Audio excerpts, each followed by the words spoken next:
We've been teaching about financial prosperity for the last several weeks. கடந்த பல வாரங்களாக பொருளாதார செழிப்பை குறித்து நாம் போதித்து வருகிறோம். Great Pastor John tells us, and let me remind you of the key text from 3rd epistle of John in verse 2.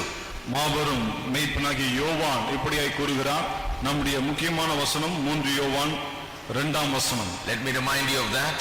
அதை நான் உங்களுக்கு நினைப்பூட்டுகிறேன். Pastor John says, மேய்ப்பனாகிய யோவான் சொல்லுகிறார், Beloved, I wish above all things that you prosper and be in health, even as your soul prospers. பிரியமானவனே, உன் ஆத்துமா வாழ்கிறது போல நீ எல்லாவற்றிலும் வாழ்ந்து சுகமாய் இருக்கும்படி வேண்டுகிறேன். Prosper in everything. எல்லாவற்றிலும் வாழ்ந்திருக்கும்படி. It means there is prosperity in many ways. அப்படி என்றால் பல விதங்களிலே செழிப்பு இருக்கிறது. And there is spiritual prosperity. ஆவிக்குரிய செழிப்பு இருக்கிறது. There is physical prosperity. சரீர பிரகாரமான செழிப்பு இருக்கிறது. There is material prosperity. பொருளாதார செழிப்பு இருக்கிறது. And as I always tell you, God looks not at these things as separate things, but as one. நான் எப்போதும் சொல்வது போல மீண்டும் சொல்லுகிறேன், தேவன் இந்த காரியங்களை தனித்தனியே பிரித்து பார்ப்பதில்லை, மாறாக ஒன்றாகவே பார்க்கிறார்.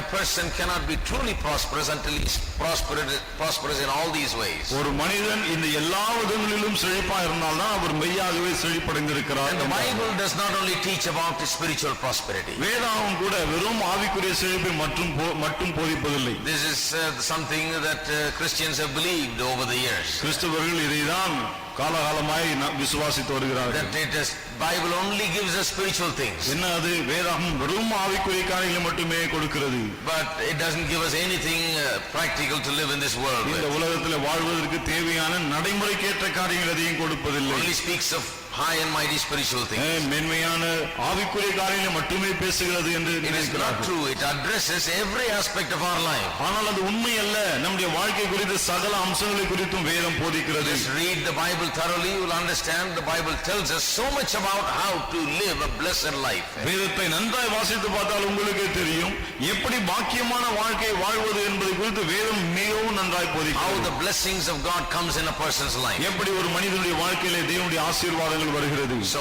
from the Old Testament to the New Testament, every portion of the Bible speaks about these aspects. ஆகவே பழைய ஏற்பாட்டிலிருந்து புதிய ஏற்பாடு வரை வேதத்தினுடைய ஒவ்வொரு பகுதியும் இந்த காரியங்களை குறித்து We've போதிக்கிறது. been speaking much about these things, இந்த காரியங்களை குறித்து நாம் அதிகமாய் போதித்து வருகிறோம். shattering all the wrong notions and ideas and beliefs. எல்லா தவறான எண்ணங்கள், மக்களுடைய தவறான நம்பிக்கைகள் எல்லாவற்றையும் நாம் நொறுக்கி வருகிறோம். And then bringing and presenting and bringing forth the truth of God's word. அது மட்டுமல்ல, தேவனுடைய வசனத்திலிருந்து சத்தியத்தை எடுத்து உங்களுக்கு போதித்து வருகிறோம். Now let me ask you to turn to Matthew's Gospel chapter 6. இப்போது மத்தேயு சுவிசேஷம் 6ஆம் அதிகாரத்துக்கு நாம் செல்லுவோம். We are talking for the last couple of weeks about how to deposit in our heavenly bank account so that we may make withdrawals in the time of our need. கடந்த சில வாரங்களாக எப்படி நம்முடைய பரலோக வங்கி கணக்கிலே பணத்தை செலுத்துவது என்று போதித்து வருகிறோம். எதற்காக செலுத்துவது? தேவைப்படும் நேரங்களிலே அந்த பணத்தை எடுப்பதற்காக.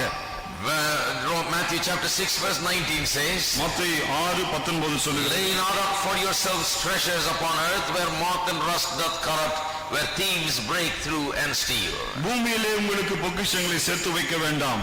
இங்கே பூச்சியும் துருவும் அவைகளை கெடுக்கும், இங்கே திருடரும் கண்ணமிட்டு திருடுவார்கள். But lay up for yourselves treasures in heaven where neither moth nor rust doth corrupt, where thieves do not break through nor steal. பரலோகத்திலே உங்களுக்கு பொக்கிஷங்களை சேர்த்து வையுங்கள்.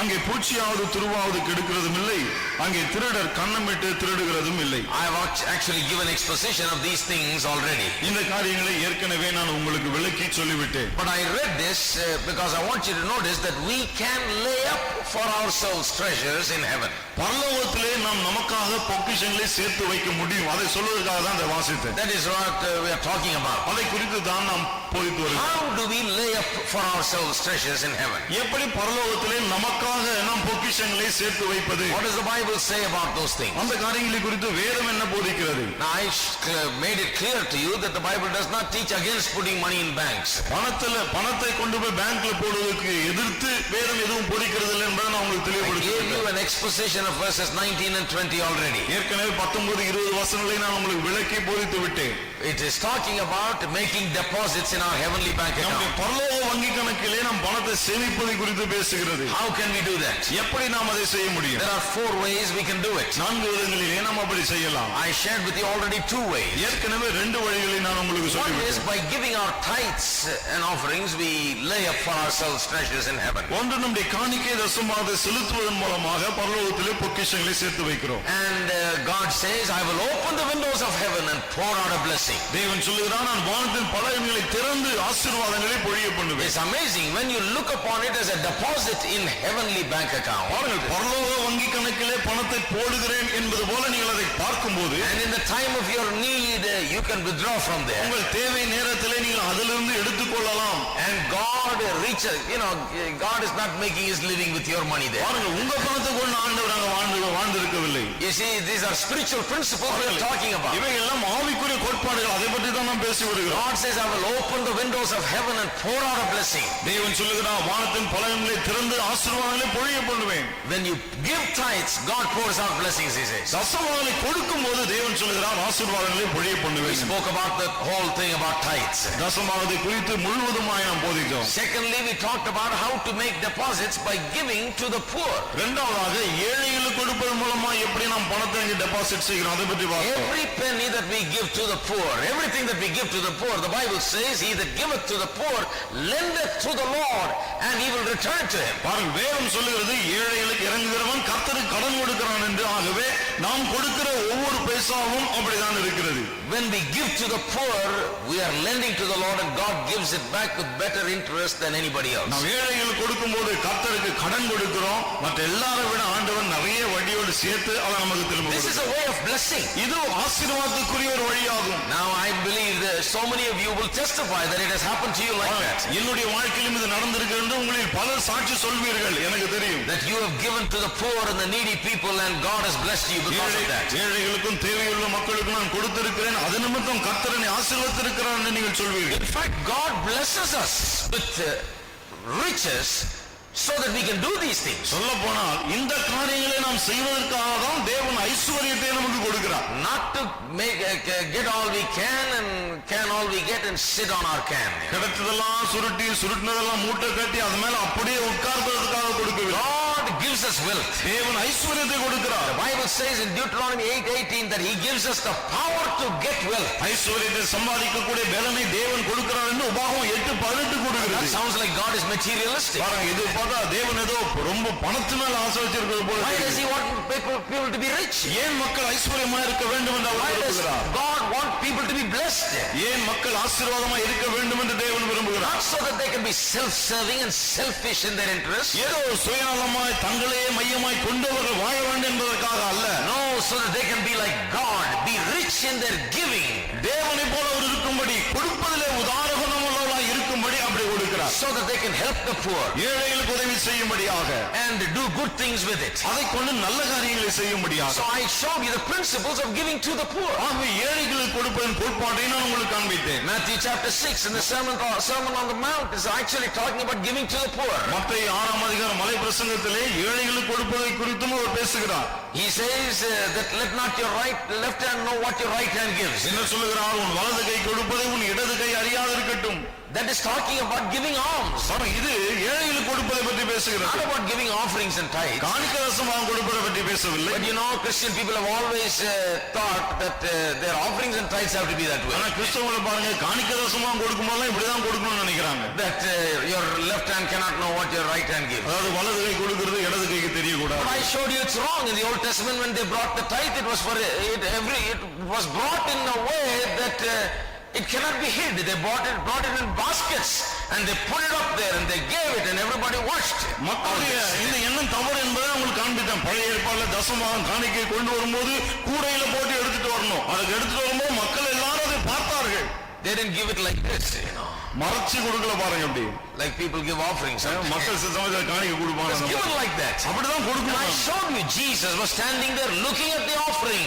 அது மட்டும் இல்ல, உங்களுக்கு காண்பித்தேன், இயேசுவானவர் அங்க நின்று கொண்டு காணிக்கை போடுவதை பார்த்து Not கொண்டு only looking looking, he was commenting on how much everybody was giving. பார்க்கிறது மட்டும் இல்ல, யார் யார் எவ்வளவு கொடுக்கறாங்கன்னு அவர் கமெண்ட்ரி வேற கொடுக்கறாரு. If left hand should not know what right hand is giving, வலது கை கொடுக்கிறது இடது கைக்கு தெரியக்கூடாதுன்னு சொன்னா, then what he had done is terrible. பிறகு இயேசு செய்தது பயங்கரமான ஒரு காரியம். So I showed you that it is not talking about giving our tithes and offerings. ஆகவே நம்முடைய காணிக்கை தசமாத்தை கொடுப்பதை பற்றி அது பேசவில்லை என்பதை உங்களுக்கு Talking காண்பித்தேன். about giving to the poor. ஏழைகளுக்கு கொடுப்பதை குறித்து அது Do பேசுகிறது. it quietly. அதை அமைதியா செய்யுங்கள். That is the spiritual way to do it. அதுதான் ஆவிக்குரிய விதத்திலே செய்வது. Let not your left hand know what your right hand gives. வலது கை கொடுப்பதை இடது கை அறியாது இருக்கட்டும். And God who sees you in secret blesses you openly. அந்தரங்கத்தில் பார்க்கிற உங்கள் தேவன் வெளியரங்கமாய் உங்களை These ஆசீர்வதிக்கிறார். are biblical principles. இவையெல்லாம் வேதத்தின் அடிப்படையிலான கோட்பாடு. When you help the poor, do it quietly. ஏழைகளுக்கு உதவும் போது அமைதியாய் செய்யுங்கள். Don't be broadcasting it. எல்லாம் தம்மட்ட Don't அடிச்சிட்டு call all the newspaper fellow and say, I'm giving away so many sarees today. பத்திரிகையாளர் எல்லாம் கூப்பிட்டு இன்னைக்கு எத்தனை பேருக்கு இவ்வளவு புடவை கொடுக்குறேன்னு That is சொல்லாதீங்க. not the Christian way of giving. கொடுப்பது கிறிஸ்தவ முறை அது அல்ல.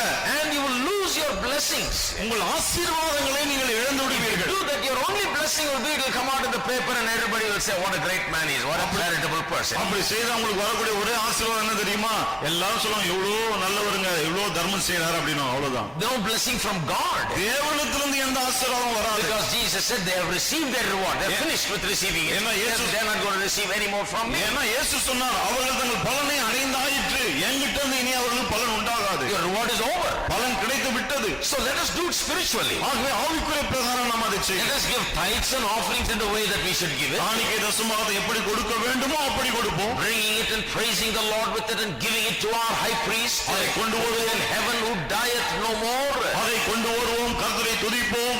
இனி மரிக்காது இருக்கிற நம்முடைய பிரதான ஆசாரியன் இருக்கிறாரே அவருடைய சமூகத்தில் கொண்டு வந்து வைப்போம். Give it praising God, தேவனை ஸ்தோத்திரித்து கொண்டே கொடுங்கள். making a confession of our faith, நம்முடைய விசுவாசத்தை அறிக்கை செய்து கொள்வோம். thanking God. தேவனை ஸ்தோத்திரிப்போம். Give it like that. அப்படி கொடுங்கள். But when you give to the poor, ஆனால் ஏழைகளுக்கு கொடுக்கும்போது give it like the Bible says, give it secretly. வேதம் சொல்லுகிறது போலவே ரகசியமா கொடுங்க. You know, there is such a joy in giving people things anonymously. பாருங்கள், யாருக்கும் அறியாமல் மக்களுக்கு காரியங்களை செய்கிறோமே கொடுக்கிறோமே அதுல எவ்வளவு சந்தோஷம் இருக்கு தெரியுமா? Have you ever blessed people, poor people anonymously that they don't know where the money came from? And you have given something to them to bless them. என்றைக்காவது ஏழைகளுக்கு நீங்க உதவி செஞ்சு அவங்களுக்கே தெரியாது இந்த பணம் எங்கிருந்து வருதுன்னு, ஆனா ஆசீர்வாதமா இருக்கும். அப்படி நீங்க என்னைக்காவது செஞ்சிருக்கீங்களா? அந்த சந்தோஷத்தை அனுபவிச்சிருக்கீங்களா? There is such a joy in giving anonymously. அப்படி தெரியாமல் கொடுப்பதுல அவ்வளவு சந்தோஷம் இருக்கு. And God rewards it also. தேவன் அதற்கும் பலன் கொடுக்கிறார். All right, now let's go on to the third one. சரி, மூன்றாவது காரியத்துக்கு நாம் சொல்லுவோம். We can make deposits in the heavenly bank account by investing in the gospel. சுவிசேஷ பணிக்கு கொடுப்பதன் மூலமாக நாம் பரலோக வங்கி கணக்கிலே பணத்தை செலுத்த முடியும். Now turn with me to Mark chapter 10. Mark 10ஆம் அதிகாரத்துக்கு Verse 29 and 30. 10, 29, 30. Now after Jesus got through talking with the rich young ruler, இந்த பணக்கார வாலிபன் இருந்தானே, அவனிடத்தில் இயேசு பேசி முடித்த பிறகு, you see the problem with him is that he has put his trust in his riches. பாருங்க, அவங்கிட்ட இருந்த பிரச்சனையே அவன் தன்னுடைய ஐஸ்வரியத்தை நம்பி இருந்தான். Riches was not the problem, his heart was the problem. ஐஸ்வர்யம் பிரச்சனை இல்ல, அவனுடைய இருதயம் தான் பிரச்சனை. I have to say it again and again because the way I grew up, everybody told me riches is the problem. பாருங்க, நான் இதை திரும்ப திரும்ப சொல்ல வேண்டியிருக்கு. ஏன்? நான் வளர்ந்து வந்த காலத்துல எல்லாம் சொன்னாங்க ஐஸ்வர்யம் தான் பிரச்சனை. Would anybody say here that riches is a problem to you? யாராவது இங்க சொல்றீங்களா ஐஸ்வர்யம் தான் எனக்கு பிரச்சனையா இருக்குன்னு? Well, if it's a problem, just give it to me, I'll take it. உங்களுக்கு பிரச்சனையா இருந்தா என்கிட்ட கொடுத்துருங்க, நான் எடுத்துக்கிறேன். People get shocked when I say things இது like that. சொல்லும்போது மக்களுக்கு ஒரே அதிர்ச்சியா I இருக்கு. just say it like that to awaken them. பாருங்க, அவங்கள விழிப்பு அடைய செய்யணும், அதுக்காக தான் இப்படி If you சொல்றேன். had abundance of money, it's never a problem, really. பணம் நிறைய இருந்தா பாருங்க, உண்மையில அது பிரச்சனை கிடையாது. Believe me, you are able to spend more, better, and give your children better things and live a better life. தயவுசெய்து நான் சொல்லுதை நம்புங்க. பிள்ளைகளுக்கு நல்லா செய்ய முடியும், நல்லா படிக்க வைக்க முடியும், நாமும் நல்லா வாழ So முடியும். riches is not a problem. ஆகவே இந்த ஐஸ்வர்யம் பிரச்சனையே That கிடையாது. is not the problem with the rich man. ஐஸ்வர்யவான் கிட்ட இருந்த பிரச்சனை அது அல்ல. This heart was the problem. அவனுடைய இருதயம் தான் பிரச்சனை. His heart trusted in riches. அவனுடைய இருதயம் ஐஸ்வர்யத்தை நம்பி இருந்தது. So much so that his trust in riches kept him away from receiving eternal life. எந்த அளவுக்கு ஐஸ்வர்யத்தின் மேல் இருந்தது, நித்திய ஜீவனை அவன் பெற்றுக்கொள்ள முடியவில்லை. அந்த அளவுக்கு அது ஐஸ்வர்யத்தின் மேல் இருந்தது. So Jesus talks to him. ஆகவே இயேசு அவனோடு And பேசுகிறார். then in the end, Jesus says it is easier for a camel to go through the eye of a needle than for a rich man to enter into the kingdom of God. முடிவில் இயேசு சொல்லுகிறார், ஐஸ்வர்யவான் தேவனுடைய ராஜ்யத்தில் பிரவேசிப்பதை பார்க்கிலும் ஒட்டகமானது ஊசியின் காதில் நுழைவது எளிதா இருக்கும். I believe this is where all the spiritual people are stuck. பாருங்க, ஆவிக்குரிய மக்கள் இங்கதான் வந்து அப்படியே நின்றுடுறாங்க. See, the rich man is very difficult for him to get saved. பாருங்க, ஐஸ்வர்யவான் தேவனுடைய ராஜ்யத்துல போது ரொம்ப கஷ்டம். Because the disciples themselves thought like that. காரணம் என்ன? சீஷர்கள் அப்படிதான் யோசித்தார்கள். Because the next verse, verse 26 says that they were astonished out of measure, beyond measure, saying among themselves, who then can be saved? என்ன அடுத்த வசனத்தை பாருங்க. அவர்கள் பின்னும் அதிகமாய் ஆச்சரியப்பட்டு, அப்படியானால் யார் ரட்சிக்கப்படக்கூடும் என்று தங்களுக்குள்ளே சொல்லிக் கொண்டார்கள். Who then can be saved?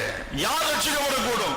Then Jesus clarifies it. அதன் பிறகுதான் இயேசு அவர்களுக்கு அதை விளக்கி சொல்லுகிறார். They thought that rich man cannot be saved. பாருங்கள், அவர்கள் யோசித்தார்கள் பணக்காரர்கள் ஐஸ்வர்யவான்கள் ரட்சிக்கப்பட முடியாது. This is what the church has been preaching. சபை இதைதான் பிரசங்கித்து வருகிறது. But look at Jesus clarifying it in verse 27. ஆனால் 27ஆம் வசனத்திலே இயேசு அதை எவ்வாறு தெளிவுபடுத்துகிறார் என்று பாருங்கள். Verse 25 he said it, they misunderstood it. 25ல் அப்படி சொன்னார், தவறாய் புரிந்து கொண்டார்கள். Now he adds something to it. இப்போது அதோடு சில காரியங்களை சேர்க்கிறார். Verse 25 he said it's hard for a rich man to enter into the kingdom of God. 25ல் சொல்றார் ஐஸ்வர்யவான் தேவனுடைய ராஜ்யத்திலே பிரவேசிப்பது கடினம் என்று. Then now he clarifies it. இப்போ அதை விளக்கி சொல்லுகிறார். He says with men it is impossible but not with God, for with God all things are possible. மனுஷரால் இது கூடாததுதான், தேவனால் இது கூடாதல்ல, தேவனாலே எல்லாம் கூடும். Then in verse 24 there is further clarification. 24ஆம் வசனத்துல இன்னும் அவர் கொஞ்சம் விளக்கி He சொல்லுகிறார். says, children, how hard is it for them that have riches to enter into the kingdom of God? Is that what it is saying?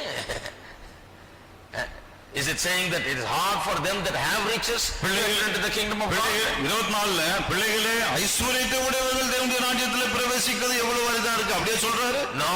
கிடையாது. Children, how hard is it for them that trust in riches? என்ன சொல்லுகிறார்? பிள்ளைகளே ஐஸ்வரியத்தின் மேல் நம்பிக்கையா இருக்கிறவர்கள் தேவனுடைய ராஜ்யத்தில் பிரவேசிக்கிறது எவ்வளவு அரிதா இருக்கிறது. I remember when I first learned that, I put a big circle around that trust. இத முதல்ல நான் படிச்சப்போ அந்த நம்பிக்கையா இருக்கிறவங்களுக்கு அதை சுத்தி பெரிய ஒரு வட்டம் போட்டேன். It's not the riches that is the problem, it's where you got your trust in. பிரச்சனை ஐஸ்வர்யம் இல்ல, உங்க நம்பிக்கை எது மேல இருக்கு அதுதான். Trusting in riches makes it hard. ஐஸ்வர்யத்தை நம்புறது தான் ரொம்ப கஷ்டமா இருக்கு. Riches will never make it hard. ஐஸ்வர்யம் கஷ்டமாக்காது. Trusting in riches. ஐஸ்வர்யத்தை நம்புவது தான் கஷ்டமா Now இருக்கு. in this context, the disciples were there, they were hearing this.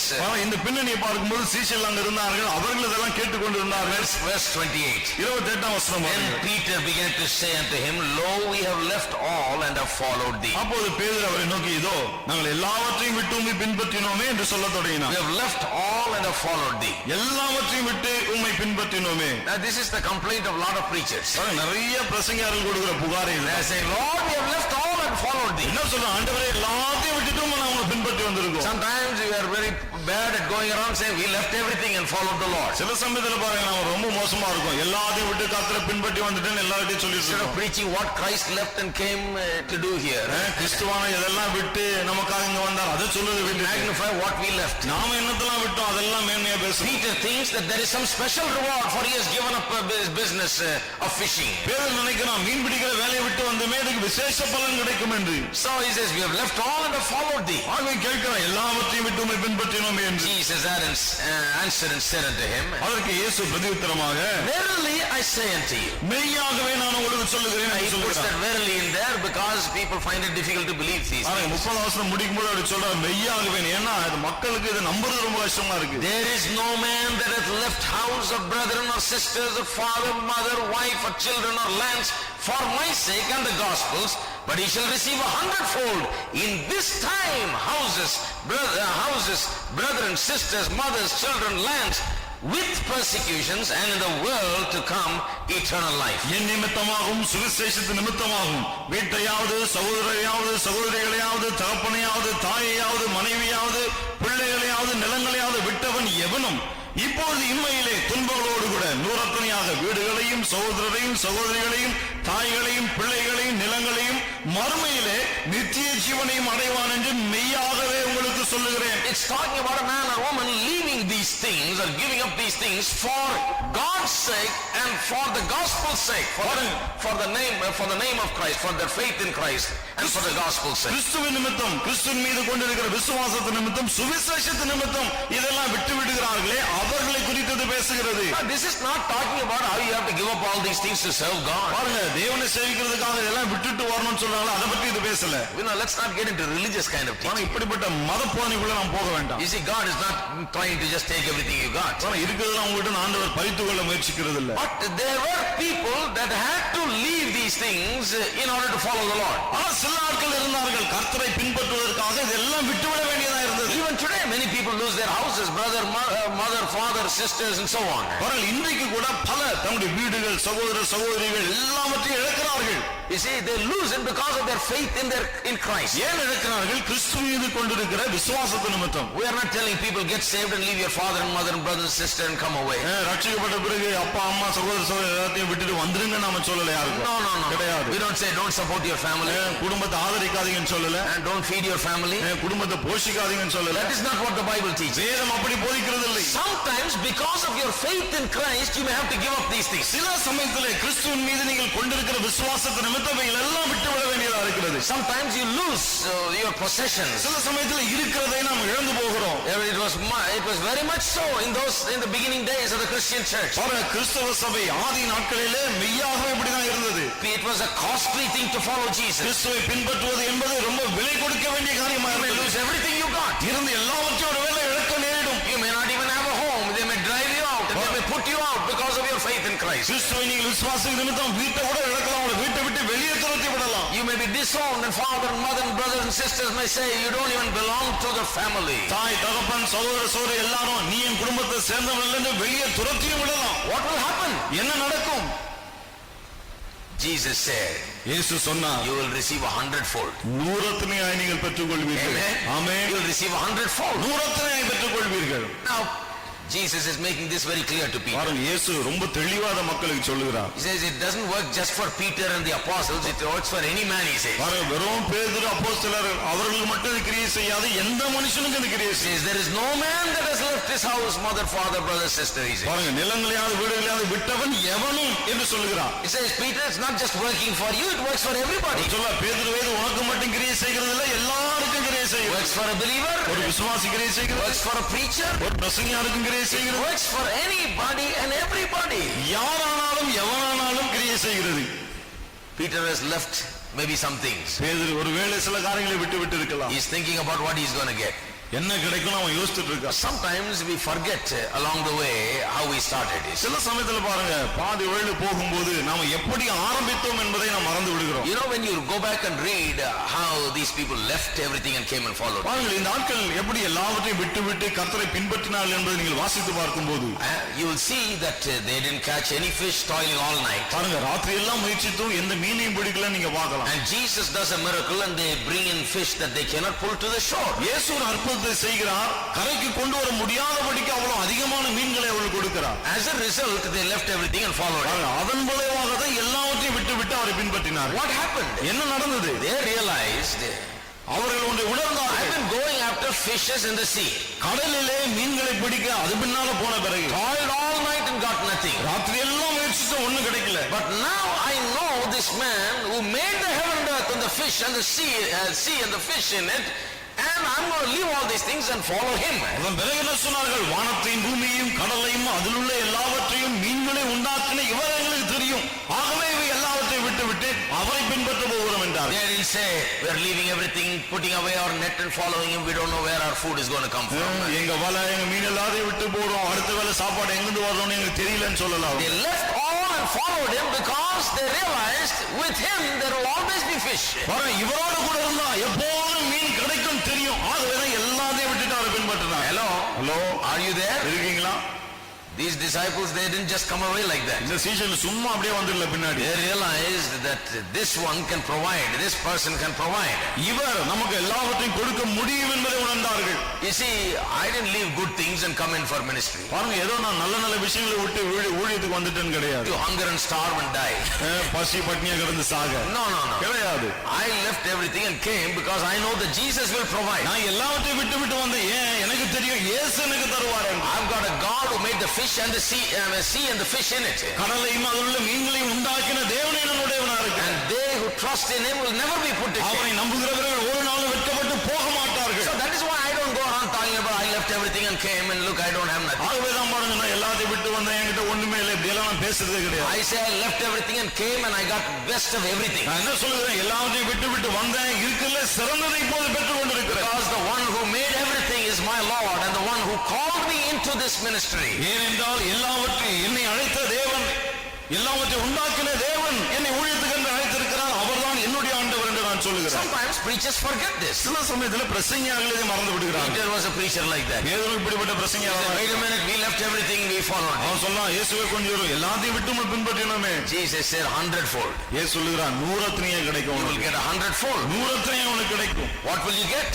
என்ன கிடைக்கும்? Literally houses, brothers, sisters, mothers, children, lands with persecution. பாருங்க, எழுத்தின்படியே துன்பங்களோடு கூட 100 வீடுகள், சகோதரர், சகோதரிகள், தாய்கள், பிள்ளைகள், நிலங்கள் எல்லாம் கிடைக்கும். Now some people spiritualize it. பாருங்க, சிலர் இதை ஆவிக்குரியதா ஆக்கிறாங்க. Everything is only spiritual for them. எல்லாமே அவங்களுக்கு ஞானார்த்தம் கொண்டதான். That's all these lands and houses are spiritual, brother. The mansion in the sky. என்ன சொல்றாங்க? வீடுகள், நிலங்கள் இருக்கு, இதெல்லாம் ஆவிக்குரிய காரியம், இதெல்லாம் வானத்துல பரலோகத்துல இருக்கிற வீடு. Not here, brother, there. இங்க கிடையாது பிரதர், மேல அப்படின்றாங்க. I tell you, Jesus, that is why he said, verily I say unto you. பாருங்க, இயேசு அதான் சொல்றாரு, மெய்யாகவே உங்களுக்கு சொல்றேன். He says you will receive 100-fold now in this time. இம்மையிலே, அதாவது இந்த உலகத்துல வாழ்றது இப்போ உங்களுக்கு 100 கிடைக்கும்ன்றார். In this world, my friend. இந்த உலகத்திலே நண்பர்களே. Hello. Hello. That's why I don't believe in singing the poor song. ஆகவேதான் அந்த பரிதாப பாட்டு பாடுறதுல எனக்கு விருப்பம் இல்லை. I don't like to act poor. ஏழையா நடிக்க எனக்கு விருப்பம் இல்லை. I don't like to go on like that. இப்படி வாழ எனக்கு இஷ்டம் இல்லை. Insult to the God who called me. என்னை அழைத்த தேவனுக்கு அது பெருத்த அவமானம். My God is the best supplier of my needs. என்னுடைய தேவனுடைய தேவைகளை சந்திப்பதிலே வல்லவர். Why should I show forth, that I'm poor? ஏன் நான் ரொம்ப ஏழை மாதிரி என்ன காமிச்சிக்கணும்? No, there is no necessity. கிடையாது, அதுக்கு அவசியமே இல்லை. My God is a great God. என்னுடைய தேவன் பெரியவர். I am preaching to you and telling you that my God shall supply all your needs. என்னுடைய தேவன் உங்கள் தேவைகள் எல்லாம் சந்திப்பார். அதை தான் நான் பிரசங்கிக்கிறேன். I am telling you, believe in my God. நான் உங்களுக்கு சொல்லுகிறேன், என்னுடைய தேவனை நம்புங்கள். He's a good God. அவர் நல்லவர். He loves you. அவர் உங்களை He நேசிக்கிறார். will meet all your needs. உங்கள் தேவைகள் அனைத்தையும் He will சந்திப்பார். be everything to you. உங்களுக்கு எல்லாமா இருப்பார். Not when you get to heaven. பரலோகத்துக்கு போன பிறகு அல்ல. Everybody knows he'll be good to you when you get there. எல்லாருக்கும் தெரியும், பரலோகத்துக்கு போன பிறகு நல்லவரா இருப்பார். Now in this lifetime, இந்த வாழ்நாள் காலத்திலே he makes it very clear. Now in this time. இயேசு ரொம்ப தெளிவா சொல்றாங்க, இம்மையிலே, Now in this time. இப்பொழுது. Only problem is when you're blessed, you get persecuted also. ஒரே ஒரு பிரச்சனை தெரியுமா? இவ்வளவு ஆசீர்வாதம் வரும்போது உபத்திரமும் கூட வருது. Everybody sees the blessing. எல்லாரும் ஆசீர்வாதம் தான் பாக்குறாங்க. They talk about it, they persecute you, they say things. உங்களை பத்தி பேசுவாங்க, உபத்திரப்படுத்துவாங்க, கண்ணாபின்னான்னு பேசுவாங்க. They say, my God, look at him. நல்லா பாரு அப்படின்னுவாங்க.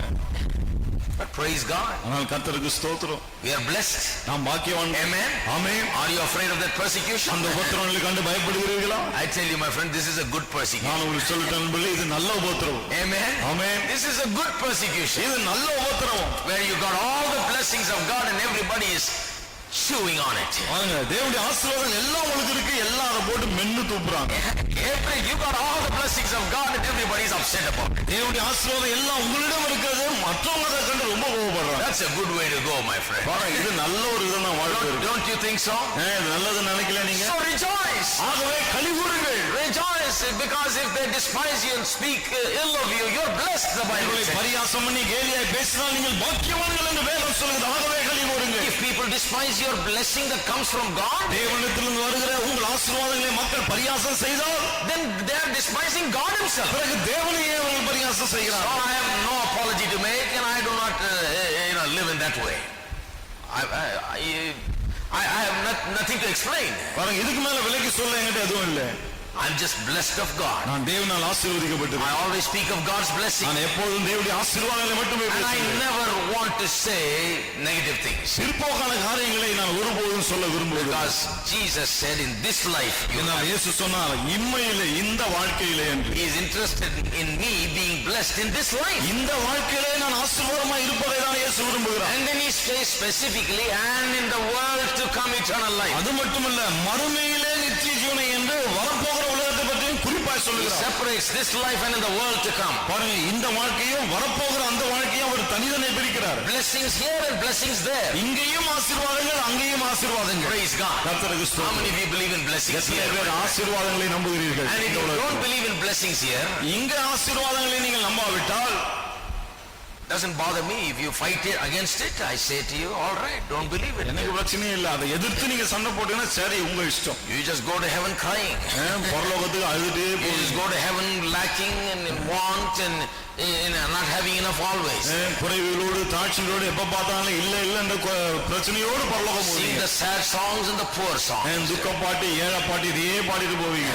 Just go to heaven like that. அப்படியே தான் பரலோகம் போவீங்க. I'm happy you go to heaven. பரலோகத்துக்கு சந்தோஷமா போவீங்க. But God wants you to be blessed here. ஆனால் நீங்கள் இந்த வாழ்க்கையில் ஆசீர்வாதமாக இருக்க வேண்டும் என்று தான் தேவன் He says விரும்புகிறார். how these blessings come is that when you give for the gospel's இந்த sake. ஆசீர்வாதம் எப்படி வருகிறதா? சுவிசேஷத்து நிமித்தம் நீங்கள் கொடுக்கும் போது என்று அவர் The சொல்லுகிறார். returns are staggering. பாருங்க, இந்த திரும்ப கிடைக்கும் போது அது நம்முடைய மனதை திகைக்க வைக்கிறது. 100%. 100% 100 times.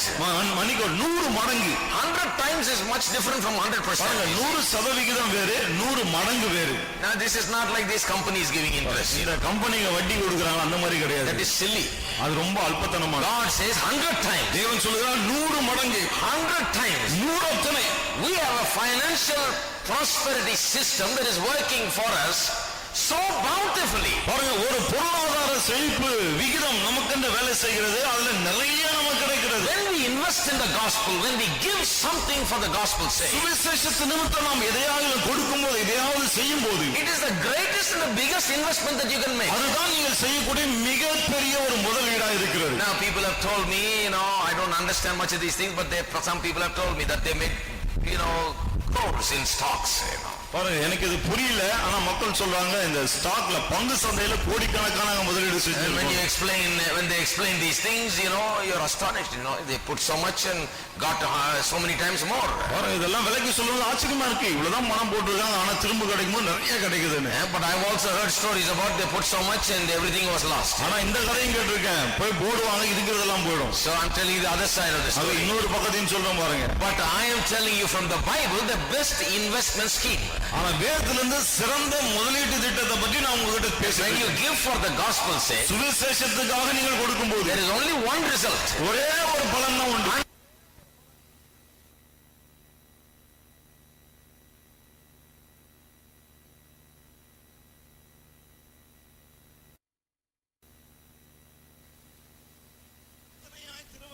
Will it fail? அது தவறுமா? It will not fail. தவறவே தவறா. As long as heaven and earth is there, it will never fail. வானமும் பூமி இருக்கிற வரையில அது Even தவறாது. if heaven and earth pass away, his word will not pass away. வானமும் பூமி ஒழிந்து போனாலும் அவருடைய வார்த்தை ஒழிந்து போகாது. It is eternal. அது நித்தியமானது. It will never fail us. ஒரு நாளும் அது தவறவே தவறாது. Now, so many of you did not receive a check this year from Tata because you never invested any money. உங்களில் அநேகர் இந்த வருஷம் டாடா கிட்ட இருந்து எந்த செக்கும் வரல உங்களுக்கு. ஏன்? நீங்க எந்த பணத்தையும் அதுல முதலீடு செய்யல. Tata is not angry with you. No. உங்க மேல Tata கோவப்படல. He doesn't want. He is not saying, I'm not going to give these people. இந்த மக்களுக்கு நான் கொடுக்க மாட்டேன்னு சொல்லல. No, he says, whoever invests, then they can reap the profits. என்ன சொல்றாங்க? யாரெல்லாம் இங்க முதலீடு செய்றீங்களோ அவங்களுக்கு தான் இந்த லாபம் கிடைக்கும். Those who didn't get anything never put anything in there. யாருக்கும் ஒண்ணும் கிடைக்கலன்னு சொன்னா அவங்க எதுவும் போடலன்னு அர்த்தம். I didn't get any check from him because I never put anything in there. Tata கிட்ட இருந்து எனக்கு ஒரு செக்கும் கிடைக்கல. ஏன்? நான் எதுவும் முதலீடு செய்யலங்க. But I put somewhere better. ஆனா சிறந்த ஒரு இடத்துல நான் போட்டு வச்சிருக்கேன். Amen. ஆமென். Over there.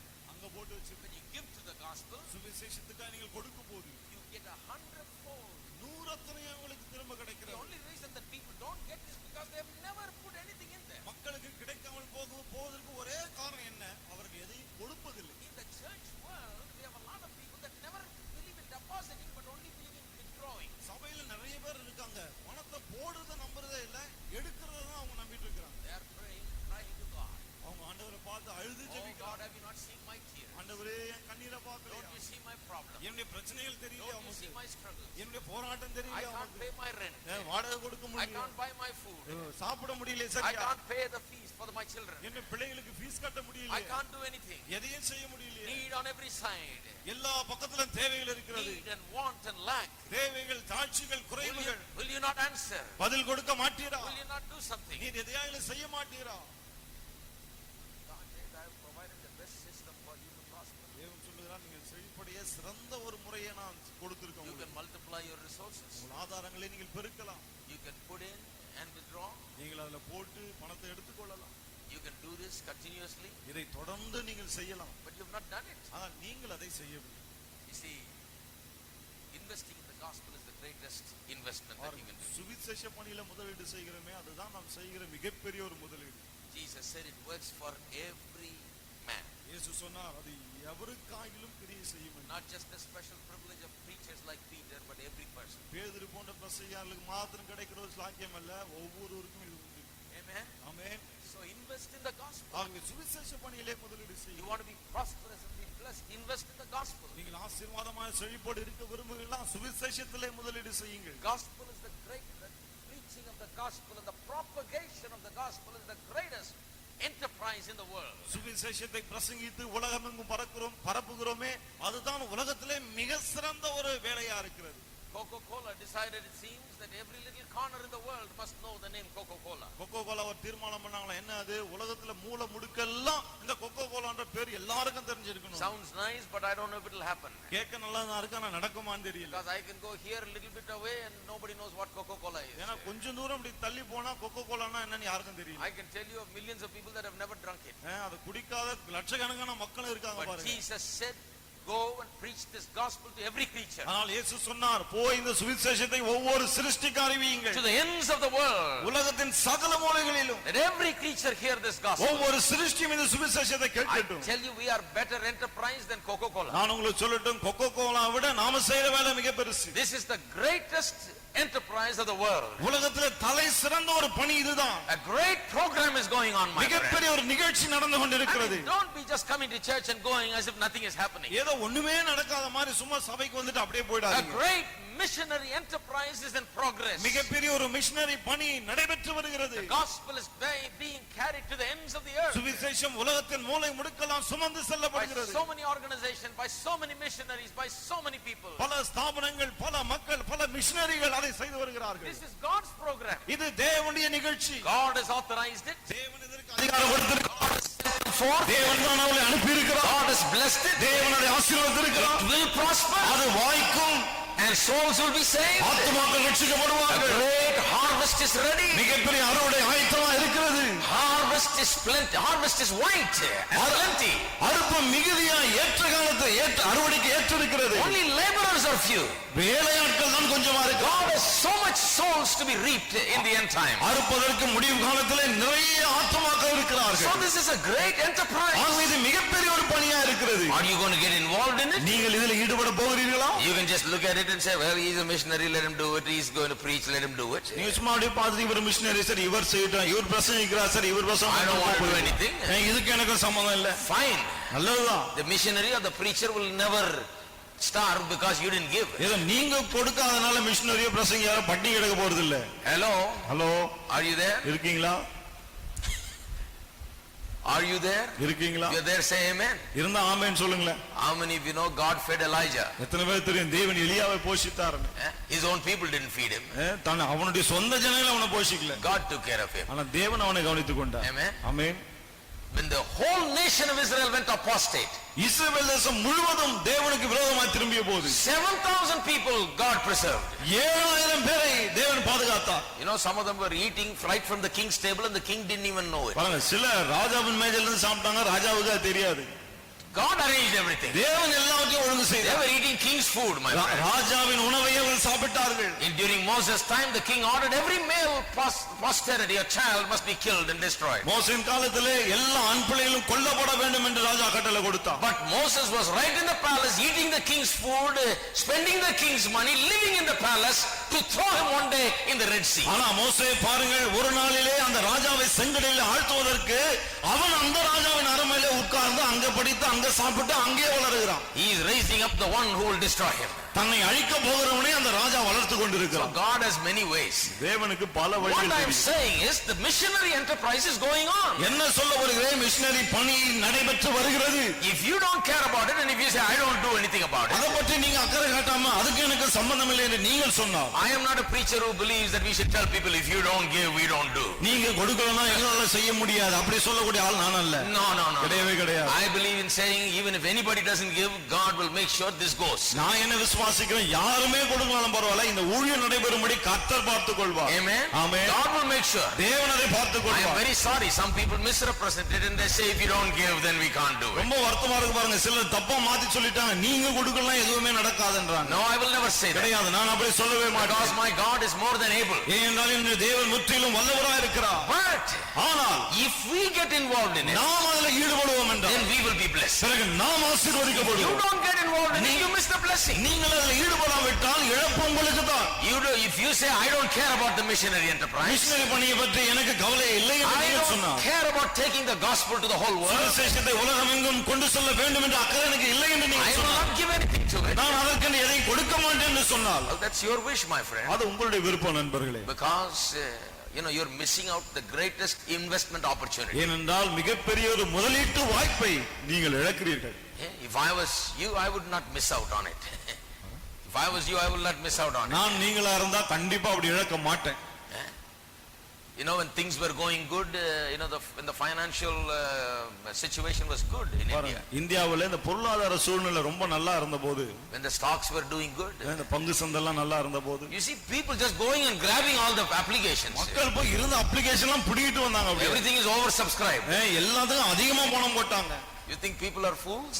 மக்கள் எல்லாம் முட்டாள் You know, நினைக்கிறீங்க. if you put some money, you get some money. அவங்களுக்கு தெரியும் கொஞ்சம் பணம் போட்டா கிடைக்கும் அப்படின்னு. Then people are selling applications on the platform. பிளாட்ஃபார்ம்ல மக்கள் அப்ளிகேஷன் வித்துட்டு இருந்தாங்க. You know, it's supposed to be for free, but these fellows are selling it. ஃப்ரீயா கொடுக்க வேண்டியது நாட்கள் வித்துட்டு இருந்தாங்க. So much demand. அந்த அளவுக்கு demand. Everybody say, give it to me. எல்லாரும் கேட்டாங்க, என்ன கொடுங்க, 2 கொடுங்க, 3 Put it on கொடுங்க. my wife's name, my son's name, my children's name. என் மனைவி பேர்ல, என் பிள்ளைங்க பேர்ல, எல்லார் பேர்லயும் Everybody's name. எல்லார் பேர்லயும் போட்டாங்க. Maybe it's one of those things will come through. யார் பேரையாவது ஏதாவது கிடைக்குமா பார்க்கலாம். I tell you, that is the way you must look at the gospel enterprise. பாருங்கள், சுவிசேஷ பணியை இப்படிதான் நீங்கள் பார்க்க You வேண்டும். must consider it a great privilege to give to the work of the gospel. சுவிசேஷ பணிக்கு கொடுப்பதை மிகப்பெரிய ஒரு சாக்கியமாய் நீங்கள் கருத You வேண்டும். must fight your way to come in and give for the gospel. சுவிசேஷ பணிக்காக நான் கொடுப்பேன் என்று நீங்கள் தான் போராடி முன்னுக்கு வர வேண்டும். It is because people have never been taught that they have never been vigorous in their giving for the gospel. மக்களுக்கு இதெல்லாம் போதிக்கப்படாதனால தான் சுவிசேஷ பணிக்கு கொடுப்பதில் அவ்வளவு தீவிரமாய் அவர்கள் ஈடுபடுவதில்லை. People only knew what kind of investment is this and what kind of returns they get.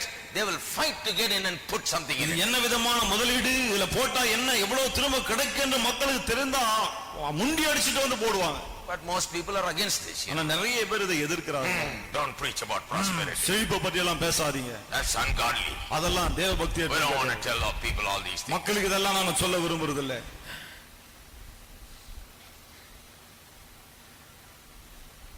And then they have a meeting and they stand there and beg people beyond anything. I mean, beg themselves to shame to get a little offering. Give a little more. Give 1 rupee each. Give 10 rupee each. And they just, you are ashamed to even sit there and endure through the whole meeting. அதன் பிறகு கூட்டம் நடத்துவாங்க. அந்த கூட்டத்தின் செலவுக்காக ஆளுக்கு 1 ரூபாய் கொடுங்க, 10 ரூபாய் கொடுங்கன்னு நமக்கே வெக்கமா இருக்கும் அந்த கூட்டத்தில் உட்கார. அந்த மாதிரி கெஞ்சுவாங்க. Instead of doing that, if you just told the people what kind of a wonderful investment plan this is. அப்படி செய்யறதை விட்டுட்டு இது எவ்வளவு அற்புதமான முதலீடு திட்டம் என்பதை மக்களுக்கு சொன்னா, I tell you, my friend, there will be plenty and more than enough. சொல்றேன் பாருங்க, நிறைய இருக்கும், தேவைக்கும் அதிகமா இருக்கும். Churches will have plenty. சபைகளிலே நிறைவு இருக்கும். For everything that they want to do.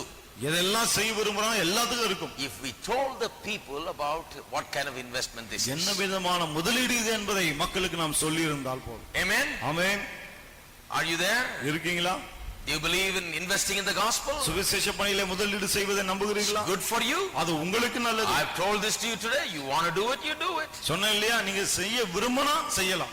And if you don't want to do it, it's up to you. செய்ய விரும்பலனா அது உங்களை பொறுத்தது. This is the word of God, my இது friend. தேவனுடைய வார்த்தை நண்பர்களே. And that is why I am never shy at preaching this. ஆகவே தான் இத பிரசங்கிப்பதிலே நான் ஒரு நாளும் I வெட்கப்படுறதில்லை. believe it. நான் அதை விசுவாசிக்கிறேன். I believe it will happen just as it says. சொன்னபடியே நடக்கும் என்று நான் விசுவாசிக்கிறேன். Amen. Amen. You can never give to God's work and go in poverty and hunger. தேவனுடைய ஊழியத்துக்கு என்று கொடுத்து விட்டு பசியோடு பட்டினியோடு ஒரு நாள் நீங்க இருக்க It முடியாது. will never happen. அது நடக்கவே God நடக்காது. will bless you and multiply your resources. தேவன் உங்களை ஆசீர்வதித்து ஆதாரங்களை பெருக செய்வார். I say it to you by the authority of God's word. தேவனுடைய வசனத்தின் அதிகாரத்தை கொண்டு நான் உங்களுக்கு சொல்லுகிறேன். Fourth way to make deposit in the heavenly bank. பரலோக வங்கி கணக்கிலே பணத்தை டெபாசிட் செய்ய நான்காவது வழி Is to give as a praise to God.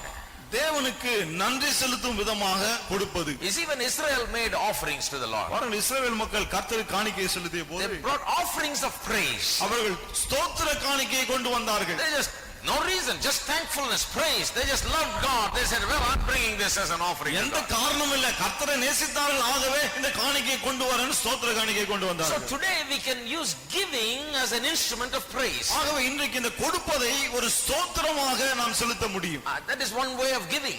கொடுப்பதிலே இது ஒரு வழி. Just to be filled with joy and thankfulness about God and what all he has done. And go forward and give as a praise to God. தேவனையும் அவர் செய்த காரியங்களை எண்ணி நினைத்து உள்ளத்துல ஒரு ஸ்துதி உண்டாகிறது. அது நிமித்தமாய் ஸ்தோத்திரத்தோடு கொண்டு வந்து நாம் செலுத்துகிறோம். When you give as a praise to God, you always try to give your best. பாருங்கள், தேவனுக்கு ஸ்தோத்திரத்தோடு கொடுக்கும்போது எப்போதும் சிறந்ததை நீங்கள் கொடுப்பீர்கள். In the Old Testament, the people of God, when they offered sacrifices, there was no sacrifice animal with blemish that was sacrificed. பழைய ஏற்பாட்டிலே மக்கள் தேவனுக்கு பலிகளை செலுத்தின போது அந்த பலிகளிலே எந்த விதமான ஒரு குறைவும் கரையும் இருந்ததே கிடையாது. It was a wholesome, good, healthy animal. அதாவது பழுதற்ற ஆரோக்கியமான நல்ல ஒரு மிருகமா இருந்தது. Why? ஏன்? Because it is thankfulness to God, praise to God. கர்த்தருக்கு ஸ்தோத்திரமாக அதை கொண்டு வந்து செலுத்தினார்கள். I tell you, when we give as praise to God, கர்த்தருக்கு ஸ்தோத்திரமாய் நாம் கொடுக்கும்போது we must do our best. சிறந்ததை நாம் கொடுக்க வேண்டும். We must always do our best. எப்போதும் சிறந்ததை தான் நாம செய்யணும். Even in helping the poor, ஏழைகளுக்கு உதவும்போது கூட give the poor something that they can use. Don't give them something that they have to throw away. ஏழைகளுக்கு உதவுற மாதிரி ஏதாவது கொடுங்க. அவங்க கிட்ட கொடுத்து அவங்க தூக்கி போடுற மாதிரி எதையும் கொடுக்காதீங்க. Don't give them something that is so worn out that they can't even put it on. ரொம்ப பழசா கிழிஞ்சு மண்டு கொடுக்காதீங்க. அவங்களால கூட போட முடியாம இருக்கிறது. Not to give the best. சிறந்ததை கொடுக்க விரும்புங்கள். Do the best and desire to see that you give the best that they can use and enjoy. சிறந்ததை கொடுங்க. சிறந்ததை கொடுத்து அவங்க அதை பயன்படுத்தணும். அப்படி பாருங்கள். In the same way with God, அதே போல தான் தேவனிடமும் you bring with praise and thankfulness and give to God with great gladness of heart. நன்றியோடு துதியோடு இருதயத்திலே சந்தோஷத்தோடு கர்த்தருக்கு கொண்டு வந்து கொடுங்கள். Because you don't have to really give. ஏனென்னா கொடுக்கணும்ன்ற அவசியம் இல்லை. Nobody can pressure you into giving. யாரும் உங்களை கொடுங்கன்னு நெருக்கவே முடியாது. Right? If you feel pressured, don't give, my friend. நீங்கள் அப்படி நெருக்கப்படுவதை உணர்ந்தால் கொடுக்க வேண்டாம். Some people are saying, well, he's always asking for money. Yesterday he asked, today he's asking, I'm going to give him some money. சிலர் நினைக்கிறாங்க, எப்ப பார்த்தாலும் பணம் வேணும்ன்றாரு. நேத்து கேட்டார், இன்னைக்கு கேட்டா சரி கொஞ்சம் கொடுப்போம் அப்படின்னு. Like I said, don't give.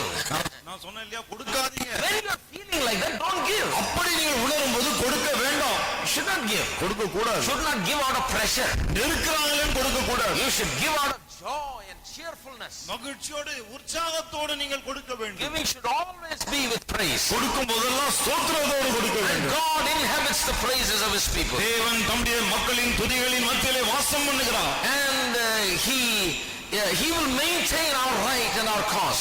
When we praise him. நாம் துதிக்கும் போது எதற்காக நாம் துதிக்கிறோமோ அந்த காரியங்களை அவர் வாய்க்க பண்ணுவார். When you start giving this way as a praise to God, இப்படி ஸ்தோத்திரமாய் தேவனுக்கு நீங்கள் கொடுக்கும்போது then you will see great results.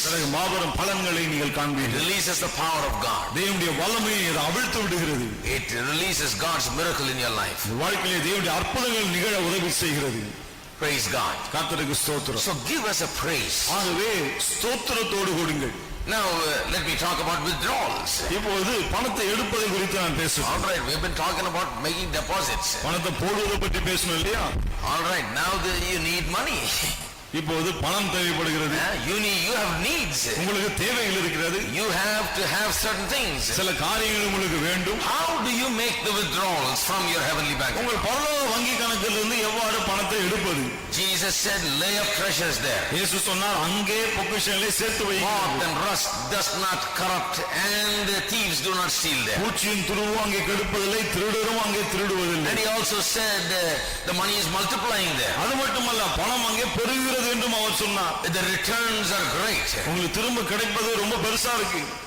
Great, sometimes even 100 times when as in the case of giving to the gospel. சுவிசேஷத்துக்கு கொடுக்கும்போது அதுபோல காரியங்களை செய்யும்போது சில சமயத்தில் நூறத்தனை கிடைக்கிறது. You know when Malachi talks about the windows of heaven being opened, மல்கியா வானத்தின் பலகணிகள் திறக்கப்படுவதை குறித்து பேசும்போது one great Bible teacher points out that it's talking about this it's talking about the windows of heaven the same way that it talked about in Noah's time how the flood came and how the windows of heaven were opened. மிகப்பெரிய வேத புத்தகம் சொல்லுகிறார் வானத்தின் பலகணிகள் என்றால் நோவாவின் காலத்திலே இந்த வானத்தின் மலைகள்லாம் திறந்து மழை தண்ணி அப்படியே கொட்டுச்சு அந்த மாதிரி இருக்கு என்று சொல்லுகிறார். In other words, he says God is going to open the windows as in the days of Noah when the flood came. He's going to open the financial floodgates and flood you with the blessings of God. வேதத்தில் என்ன சொல்லுகிறார்? நோவாவின் காலத்தில் வெள்ளம் வந்தபோது வானத்தின் மதகுகள் எப்படி திறக்கப்பட்டதோ அதே போல இந்த பொருளாதார மதகு அதை தேவன் திறந்து அதை கொண்டு உங்களை ஆசீர்வதிப்பார். Amen. Literally flood you. எழுத்தின்படியே வெள்ளமோடு வரும். Fill your life with overflow. உங்கள் வாழ்க்கை நிரம்பி வழியும். Amen. Amen. See, I will not open the windows of heaven and pour out a blessing that you cannot contain, he says. அவர் சொல்லுகிறார் வானத்தின் பலகணிகளை திறந்து இடம் கொள்ளாமல் போக மட்டும் ஆசீர்வாதங்களை வருஷிக்க மாட்டேன் என்று சோதித்து பாருங்க. In other words, he says, I'm going to flood your life. என்ன சொல்லுகிறார்? வாழ்க்கை அப்படியே வெள்ளம் போல நிரம்ப போகிறது. Flood your life with blessings from on every side. எல்லா பக்கத்திலிருந்து ஆசீர்வாத வெள்ளம் சூழ்ந்து கொள்ளும். That is why we read in the Old Testament, cast your bread upon the waters. ஆகவேதான் பழைய ஏற்பாட்டில் வாசிக்கிறோம் தண்ணீர் மீது ஆகாரத்தை போடு. Because one day it's going to come back. ஏனென்றால் ஒரு நாள் திரும்ப வரப்போகிறது. It's going to come back from this side and that side, from here and there. இந்த பக்கத்திலிருந்து அந்த பக்கத்திலிருந்து இங்கிருந்து அங்கிருந்து. When you've been making investment by way of tithes, தசமபாகம் மூலமா முதலீடு செய்யும்போது, when you've been making investment in the gospel, சுவிசேஷ பணியில முதலீடு செய்யும்போது, giving to the poor, ஏழைகளுக்கு கொடுக்கும்போது, when you've been giving as a praise to the Lord, கர்த்தருக்கு ஸ்தோத்திரமாய் நீங்கள் கொடுக்கும்போது, when you've been doing it in 100 different directions, 100 வித்தியாசமான திசைகளிலே இப்படி you செய்யும்போது, did it this morning, you did it in the evening, காலையிலே செய்தீர்கள், மாலையிலே you செய்தீர்கள், did it for this person and that person, இவருக்கு செய்தீர்கள், அவருக்கு செய்தீர்கள், you did it for in all kinds of situations. எல்லா விதமான சூழ்நிலையிலும் செய்தீர்கள். I tell you, my friend, நான் உங்களுக்கு சொல்லட்டும், you know what is going to happen? என்ன நடக்க போகிறது? From all sides it's going to come back. எல்லா பக்கத்திலும் இருந்து வரப்போகிறது. From all different sides it's going to come back and bless you and prosper you. எல்லா பக்கத்திலும் இருந்து உங்களை சூழ்ந்து கொண்டு உங்களை செழிக்க பண்ண போகிறது. It's going to be manifested from on every side. எல்லா பக்கத்திலும் அது வெளிப்பட போகிறது. Turn with me to Colossians chapter 1. திருப்போம் கொலோசியர் 1 அதிகாரம். Let me get into this tonight. நிக்கிறவே இதை நாம் வாசிப்போம். Colossians chapter 1 verse 4. கொலோசியர் 1:4. Paul is writing saying, since we heard of your faith in Christ Jesus and of the love which you have to all saints, for the hope which is laid up for you in heaven, whereof ye heard before in the word of the truth of the gospel, which is come unto you, as it is in all the world, and bringeth forth fruit, as it doth also in you, since the day you heard of it and knew the grace of God and truth. 4 வசனத்திலிருந்து பரலோகத்தில் உங்களுக்காக வைத்திருக்கிற நம்பிக்கை நிமித்தம் நம்முடைய கர்த்தராகிய இயேசு கிறிஸ்துவின் பிதாவாகிய தேவனுக்கு ஸ்தோத்திரம் செலுத்தி எப்போதும் உங்களுக்காக வேண்டுதல் செய்கிறோம். அந்த நம்பிக்கை குறித்து நீங்கள் முன்னமே சத்திய வசனமாகிய சுவிசேஷத்தினாலே கேள்விப்பட்டீர்கள். அந்த சுவிசேஷம் உலகமெங்கும் பரம்பி பலன் தருவது போல உங்களிடத்தில் வந்து நீங்கள் அதை கேட்டு தேவ கிருபை சத்தியத்தின்படி அறிந்து கொண்ட நாள் முதல் அது உங்களுக்குள்ளும் பலன் தருகிறதா இருக்கிறது. See, it is talking about the gospel and salvation as the hope which is laid up in heaven. ரட்சிப்பு இந்த சுவிசேஷம் அதை குறித்து பேசுகிறது. அது பரலோகத்தில் இருக்கிற நம்பிக்கை என்று வசனம் சொல்லுகிறது. What does it mean? அதனுடைய அர்த்தம் என்ன? Does it mean you're going to get saved when you get to heaven? ஏதோ பரலோகத்துக்கு போன பிறகு ரட்சிக்கப்படும்னு அர்த்தமா? It's just a heavenly hope and that's all there is to it. அது பரலோக நம்பிக்கை அவ்வளவுதான் அப்படின்றோம். It doesn't do anything for you today. இன்றைக்கு அது எதுவும் செய்யாது என்ற அர்த்தமா? What does he mean by saying that this is a hope which is laid up for you in heaven? இந்த நம்பிக்கை பரலோகத்தில் உங்களுக்காக வைக்கப்பட்டிருக்கு என்று சொல்லுகிறாரே, என்ன அர்த்தத்தில் சொல்லுகிறார்? You see, it is not just for heaven. இது வெறும் பரலோகத்திற்குரியது மட்டுமல்ல. Because in the next verse he says, which is come unto you as it is in all the world, and bringeth forth fruit. This salvation comes to you in this life and now and brings forth fruit. என்ன 6 வசனத்தில் சொல்லுகிறார், இந்த ரட்சிப்பு இந்த சுவிசேஷம் உலகம் எங்கும் பரம்பி பலன் தருவது போல உங்களிடத்திலும் வந்து உங்களுக்கும் அது பலன் கொடுக்கிறது. Sure, it is a heavenly hope. மெய்யாகவே இது பரலோக நம்பிக்கை தான். But that heavenly hope is producing some fruits here now. அந்த பரலோக நம்பிக்கை இப்பொழுது இங்கே சில பலனை கொண்டு வருகிறது. God has provided this wonderful salvation. தேவன் இந்த அற்புதமான ரட்சிப்பை அருளி You செய்தார். have this great hope. மாபெரும் நம்பிக்கை நமக்கு இருக்கிறது. It is changing your life. It is giving power to your life. It is doing something for you now. அது உங்கள் வாழ்க்கையை மாற்றுகிறது, வல்லமை கொடுக்கிறது, உங்கள் வாழ்க்கையில ஏதோ ஒன்றை செய்கிறது. It brings forth fruit now. இப்பொழுது அது பலனை கொண்டு வருகிறது. In the same way financially. அதே போலதான் பண விஷயத்தில். When you lay up in heaven, நீங்கள் பரலோகத்திலே பொக்கிஷங்களை in your heavenly bank account, பரலோக வங்கி கணக்கிலே, when you believe and act on the word of God, it brings forth fruit here. தேவனுடைய வார்த்தை நம்பி நீங்கள் செயல்படும்போது இங்கே அது பலன் தருகிறது. It is not just to be enjoyed in heaven. இது பரலோகத்துல போய் அங்க அனுபவிப்பான் கிடையாது. It is something that brings forth fruit now. அது இப்பொழுது பலன் தரக்கூடிய ஒன்றா இருக்கிறது. Now there are three things that is important in making the withdrawal. இந்த பணத்தை எடுப்பதிலே மூன்று முக்கியமான காரியங்கள் There are இருக்கிறது. three great biblical principles. மூன்று வேதத்தின் அடிப்படையிலான கோட்பாடுகள். To enjoy financial blessings. பொருளாதார செழிப்பை அனுபவிப்பதற்கு. After you have invested with faith in all these ways, இந்த எல்லா விதங்களிலும் விசுவாசத்தோடு நீங்கள் முதலீடு செய்த பிறகு, then you have to make the withdrawal. பிறகு பணத்தை எடுக்க வேண்டும். Now some people put the money in the bank and they don't know how to take it. சிலர் பாருங்க பேங்க்ல பணத்தை போடுறாங்க, நான் எப்படி எடுக்கிறதுன்னு தெரியல. Have you ever been to the bank? There will be people standing there not knowing what to do to get the money out. Bank போகும்போது பார்த்திருக்கீங்களா, மக்கள் நின்னுட்டு எப்படி பணத்தை எடுக்கிறதுன்னு தெரியாம முடிச்சிட்டு இருப்பாங்க. They will ask you, can you fill out this thing? கேட்பாங்க, உங்களை இதை கொஞ்சம் ஃபில் பண்ணி கொடுங்க, I want to get some money out. கொஞ்சம் பணம் எடுக்கணும். Some people don't know anything about it. எதுவுமே தெரியல பாருங்க சில சமயத்துல. You see, just because you invested in it, that doesn't mean it automatically comes. ஏதோ அவங்க பணத்தை முதலீடு செய்ததுனால தானாக வந்து விட கிடையாது. If you put the money in the bank, you got to go and withdraw it. You have to go and follow withdrawal procedures. பேங்க்ல பணம் போட்ட பிறகு அதை எப்படி எடுக்க வேண்டுமோ அந்த வழிமுறைகளை நாம் பின்பற்ற வேண்டும் எடுப்பதற்கு. There are some biblical principles in receiving the blessing of God on the basis of God's word. தேவனுடைய வசனத்தின் அடிப்படையிலே இந்த பணத்தை எடுப்பதற்கு சில கோட்பாடுகள், வேதத்தின் அடிப்படையிலான கோட்பாடுகள் இருக்கிறது. Three great principles. மூன்று மிகப்பெரிய கோட்பாடுகள். One is the power of agreement. ஒன்று the power of agreement. ஒருமனப்படுதலின் வல்லமை.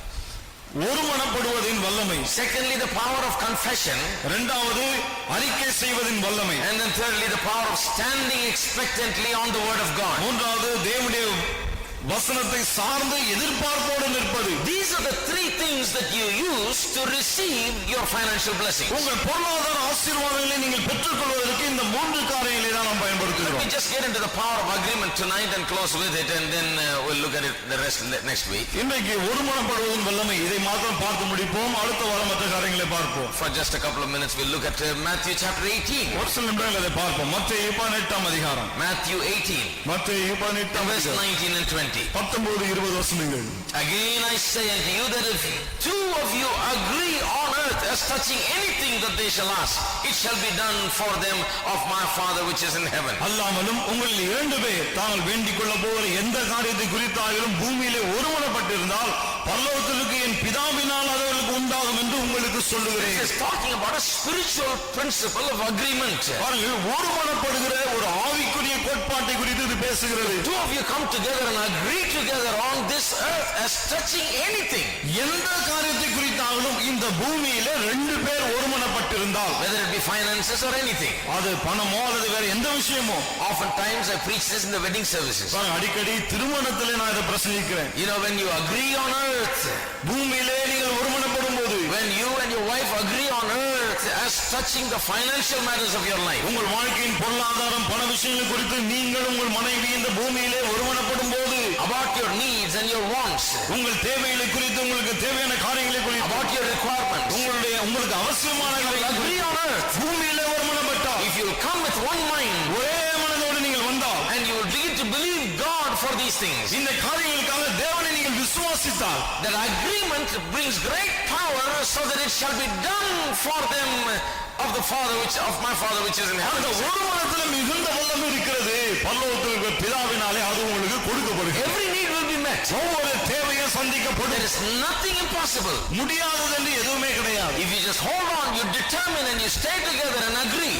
தொடர்ந்து நீங்கள் மன உறுதியோடு கூட அப்படியே இருந்து ஒருமனப்பட்டு இருந்தால், not only as husband and wife but even as believers, கணவன் மனைவியாக மட்டுமல்ல விசுவாசிகளாக கூட agree on earth. பூமியிலே ஒருமனப்பட்டு இருந்தால், agree on earth concerning various needs. பல்வேறு தேவைகள் குறித்து பூமியிலே ஒருமனப்பட்டு இருந்தால், how do you agree?